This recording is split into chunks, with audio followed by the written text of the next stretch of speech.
اب ہم بات کرتے ہیں نظر بد کی. فری میسنز الومیناٹی کی بھی بات ہو گئی. فری میسنز اور الومیناٹی پہ ایک سٹوری آپ کو سناؤں گا, لیکن جب شیطان کا ٹاپک آ گیا. دیکھیں نظر بد کیا ہے. نظر بد بھی حقیقت ہے, جادو کی طرح ہو جاتی ہے, لگ جاتی ہے. اور ایک حدیث کے مطابق نبی صلی اللہ علیہ وسلم نے فرمایا کہ میری امت کی 10 میں سے 7 اموات نظر بد کی وجہ سے.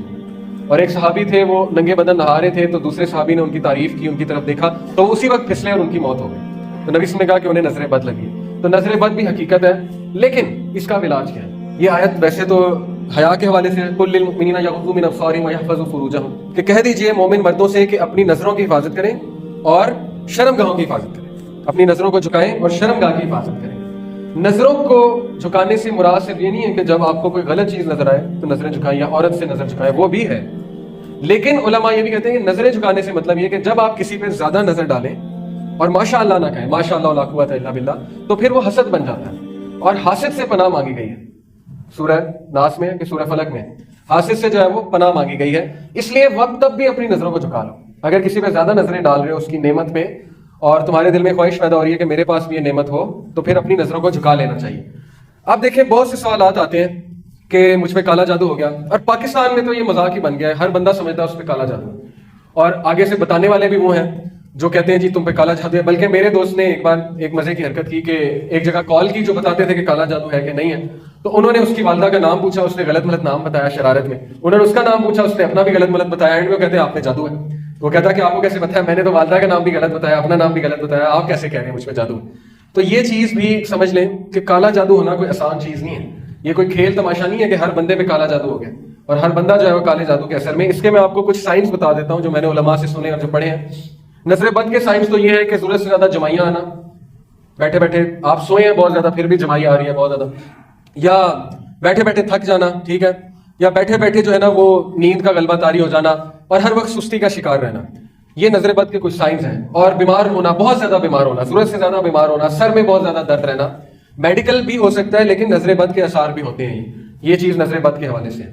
اب بات کرتے ہیں کہ اس کا علاج کیا ہے. رسول اللہ صلی اللہ علیہ وسلم نے کہا کہ اگر تمہیں پتہ ہے کس کی لگی ہے تو پھر اس کو کہو وضو کرو, اور اس کے پانی سے, اس کے وضو کے پانی سے تم نہاؤ, دوسرے پانی میں مکس کر. اگر نہیں پتا کس کی لگی ہے تو پھر اپنے ہی وضو کے پانی سے نہا لو. اور اس کا بہترین علاج تو اذکار ہے, سورہ فلق اور سورہ ناس, ٹھیک ہے. یہ اللہ تعالیٰ نے 11 آیات جو ہے یہ نبی صلی اللہ علیہ وسلم پہ نازل کی, معوذتین انہیں کہتے ہیں, جڑی ہوئی صورتیں. اب بات کرتے ہیں کالا جادو. کالا جادو کے جو سائنس ہیں, پہلی چیز کالا جادو بہت مشکل ہے, بہت ہی مشکل ہے, بڑی مشکل سے ہوتا ہے, آسان چیز نہیں ہے. بڑی محنت کرنی پڑتی ہے جنات کو, اور جادوگروں کو اچھی خاصی محنت کرنی پڑتی ہے. اب آپ چانس نہ دیں. پہلی چیز یہ ہے کہ وہ ہوتا کب ہے, جب انسان خود موقع دیتا ہے, جب انسان کا ایمان بہت کمزور ہوتا ہے تو شیاطین کو جو ہے وہ بڑا چانس مل جاتا ہے. نمبر 2, جب وہ نمازیں نہیں پڑھتا ایک شخص, وضو کی حالت میں نہیں ہے, تو پھر آف کورس چانس مل گیا انہیں بہت زیادہ. نمبر 3, گندگی میں جب انسان رہتا ہے بہت زیادہ, غلیظ حالت میں, طہارت نہیں کرتا, تو ظاہر ہے چانس مل گیا انہیں. عورتوں کے حوالے سے نفاس کا جو خیال نہیں رکھا جاتا, اس حوالے سے بے پردگی ایک بہت بڑی وجہ ہے جنات کے اثر کی. لیکن بہرحال پھر بھی بڑا مشکل ہوتا ہے, پھر بھی بڑا مشکل ہوتا ہے. اب اس کے مختلف طریقے ہیں جادوگروں کے. بکرے کی سری ملتی ہے, ٹھیک ہے, اور اسی طرح خواب آتے ہیں عجیب و غریب, خون کے چیٹے نظر آتے ہیں آپ کو خواب میں, چھپکلی, موذی جانور, شیر, سانپ اونچائی سے گرتے ہوئے دیکھیں آپ اپنے آپ کو. یہ ایک سمبل, سائن ہے, ون آف دا سائن. ضروری نہیں کالا جادو ہے, ون آف دا سائن, ایک سائن ہے کہ ہو سکتا ہے آپ پہ کالا. آپ کو بیٹھے بیٹھے جو ہے نا وہ دورے پڑنے لگ جائیں, آپ کا جسم کانپنے لگ جائے, آپ کو یہ پتہ ہی نہ ہو کہ 5 منٹ پہلے میں کہاں تھا, آپ کو 10 منٹ پہلے کا نہیں پتا, 5 منٹ پہلے کا نہیں پتا. یہ بھی کالا جادو کا سائن ہوتا ہے. چیزیں بھولنا, ضرورت سے زیادہ چیزیں بھولنا, اور آپ کی پرفارمنس ڈاؤن جائے بہت زیادہ, اور آپ بیٹھے بیٹھے چڑچڑے ہو جائیں, لڑائی کریں, اور ہر بندے کو کھانے کو دوڑیں, اور آپ کا دل ہی نہ کرے, لوگوں میں بیٹھنے کا دل ہی نہ کرے آپ کا, اور آپ کو جو ہے وہ بدبو آئے پخانے جیسی بیٹھے بیٹھے, اور آپ کو خواب میں بھی پخانا ہے ضرورت سے زیادہ. یہ سارے سائنس ہیں بلیک میجک کے, لیکن ان سارے سائنس کا کمبائن ہونا ضروری ہے. ضروری نہیں ایک خواب آیا تو کالا جادو ہی ہے, کیونکہ خواب تو ہزاروں آتے ہیں. مجھے اتنے خواب آتے ہیں, لیکن اللہ کا شکر ہے میں نے کبھی یقین نہیں کیا کہ مجھ پہ کالا جادو ہے. اصل بات ہے ضعیف الاعتقادی, اسپیشلی خواتین میں. معذرت کے ساتھ مت یہ سمجھے کہ آپ پہ کالا جادو اور آپ کو نظر بد ہوگی, کیونکہ اللہ سے اس نے ظن رکھے. اللہ سبحانہ و تعالیٰ نے آپ کو حفاظت کے لیے پورا نظام دیا, اور اللہ تعالیٰ آپ کی حفاظت کر رہے ہیں. آپ اللہ سے ظن یہ رکھیں کہ اللہ تعالیٰ نہیں ایسے ہونے دیں گے. ایک عورت رسول اللہ صلی اللہ علیہ وسلم کے پاس آئی اور اس نے کہا کہ اللہ کے نبی صلی اللہ علیہ وسلم مجھے مرغی کا دورہ پڑتا ہے تو اس سے میں برہنہ ہو جاتی ہوں. تو نبی صلی اللہ علیہ وسلم نے کہا میں تم پہ رقیہ تو کر دیتا ہوں, لیکن میں تمہیں ایک بات بتاتا ہوں کہ 70,000 لوگ بغیر حساب کے جنت میں جائیں گے, ان میں سے ایک وہ ہے جو رقیہ نہیں کراتا, جو اللہ پہ بہت اعتقاد کرتا ہے رقیہ. تو اس عورت نے کہا کہ میں بھی ان میں سے ہونا چاہتی ہوں, لیکن آپ میرے لیے دعا فرمائیے کہ میں برہنہ ہو جاتی ہوں وہ نہ ہو. یعنی اس عورت میں اتنی حیا تھی کہ اس کے باوجود بھی اسے فکر یہ تھی کہ میں برہنہ ہو جاتی. تو نبی صلی اللہ علیہ وسلم نے ہاتھ اٹھا کر اسی وقت اس کے لیے دعا کی. اس کو پھر بھی پڑھتے تھے دورے, لیکن وہ برہنہ نہیں ہوتی تھی کیونکہ نبی سے ان کی دعا تھی. تو ضعیف الاعتقادی ایک بہت بڑی وجہ ہے ہمارے معاشرے میں. شیخ صالح المنجد کا فتویٰ ہے, سعودیہ کے بہت بڑے عالم ہیں.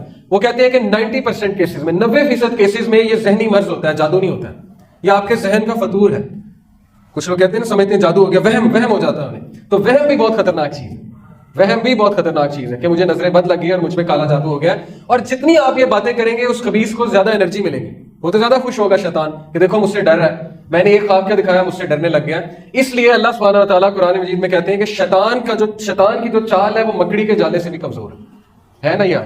اس لیے اس سے ڈرنے کی کوئی ضرورت نہیں ہے. آپ بس وضو میں رہیں, اپنی حفاظت کریں, اپنی ذہنی نشو نما کریں, اپنے آپ کو ذہنی طور پہ مضبوط کریں.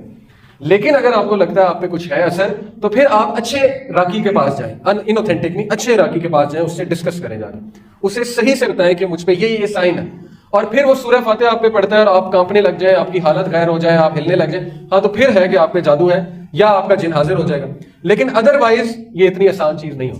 ٹھیک ہے, تو گھبرانے کی کوئی ضرورت نہیں ہے, وہم کرنے کی کوئی ضرورت نہیں ہے, کیونکہ وہم کا کوئی علاج نہیں ہے. اللہ تعالیٰ پہ آپ یقین کریں, بھروسہ رکھیں کہ اللہ تعالیٰ آپ کی حفاظت کریں گے انشاءاللہ, اور ان چیزوں سے آپ کو پروٹیکٹ کریں گے. تو ابن قیم کے پاس ایک شخص آیا, بڑی خوبصورت بات ہے, یہ تلوار دیکھ کے مجھے یاد آئی.